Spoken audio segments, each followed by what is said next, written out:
four-string guitar, I suppose originally would have been very popular in the sort of very punchy jazz chords, but it's a very sweet sound. It's a quite highly strung instrument. I don't mean emotionally. I mean very bright and clear. And I'm going to play a song called The Keeper. This is another song from Centenary, the Centenary project. And I've been playing this song for years and years without realising I had a family connection to it. It's about a gamekeeper. You'll see the date, July the 1st, 1916, on war memorials all over the county because the Devonshire Regiment were heavily involved on the first day of the Battle of the Somme. So I've been singing this song for nearly, I don't know, 20 years perhaps? No, 18 years since I wrote it. And I was playing it in Dorchester in May, at a little art centre right next to the headquarters of the Dorset Regiment with the castle. And I mentioned that my grandfather, Thomas James, who I never knew, he died before I was born, was all his life, he was a career soldier in the Dorset Regiment, Colour Sergeant Major. And I mentioned this fact and I sang the song, and a lady came up and said, I work in the archives department for the regiment, so would you like me to do some research? So I said yes, and she sent me all this information, which was extraordinary. First of all came some cuttings from the Regimental Mess magazine. It said, Thomas James Knightley.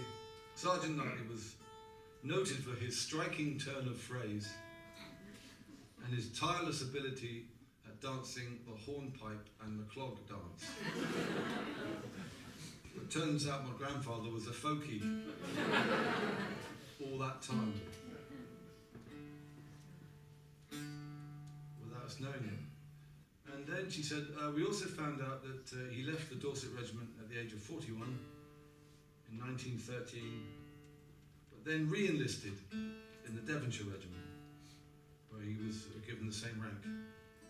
So he would have been at the first day of the Somme. So to sing this song again is going to give it like a new lease of life for us, really. Apparently many soldiers did. Once they'd done their time, they rejoined. So I'll play you The Keeper.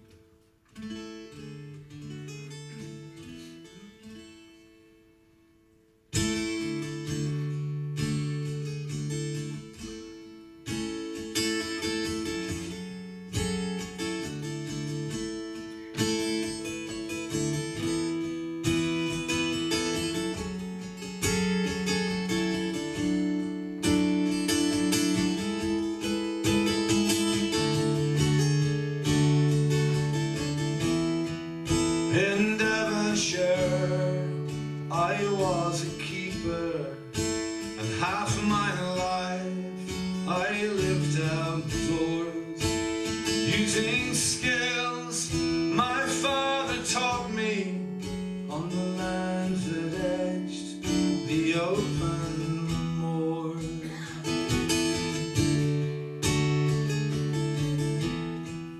I cut the snare of every poacher, rising hours before the sun. I set traps and I